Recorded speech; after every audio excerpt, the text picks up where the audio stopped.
The myth of Hyperborea has been mentioned in several ancient cultures, but was especially popular in Greek mythology.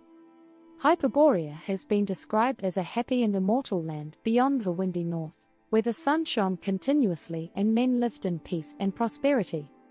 Hyperborea was said to be populated by long-lived men and to be the birthplace of the god Apollo. The myth of Hyperborea originated in ancient Greece. Some scholars argue that the myth of Hyperborea may have been influenced by ancient cultures of the northern regions, such as Scandinavia. It is unclear exactly when the myth of Hyperborea originated, but it was first mentioned in Greek writings from the 6th century BC, and continued to be present in Greek culture for many centuries. Plato, an ancient Greek philosopher, referred to Hyperborea in some of his works, describing it as a place of eternal happiness located north of the lands inhabited by the Greeks. Plato argues that the inhabitants of Hyperborea were much happier than those of other regions, as they lived in peace and harmony with nature and had long and prosperous lives. Furthermore, Plato states that the inhabitants of Hyperborea were very devoted to Apollo, the god of the sun, and that this helped them to live in peace and harmony. Hesiod, an ancient Greek poet, also referred to Hyperborea in his writings, describing it as a place where the sun never shines. This contradiction with Plato can be explained by the fact that Hyperborea is a mythological region, and as such is described differently in different sources.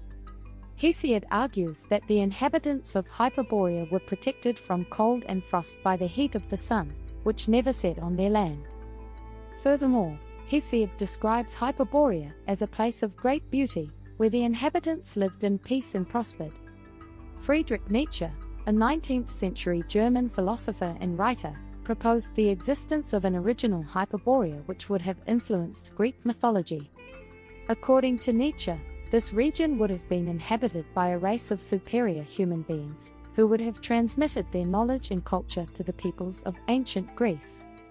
Nietzsche argued that the gods of Greek mythology, such as Apollo, were actually demigods, children of humans and gods, and that their origin was to be sought in the original Hyperborea.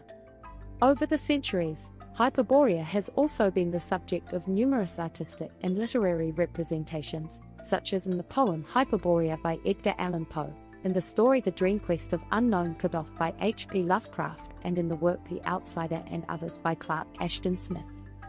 All of these authors used Hyperborea as an element of their fiction, describing it differently and resulting in different representations of this mythological region. Thanks for watching.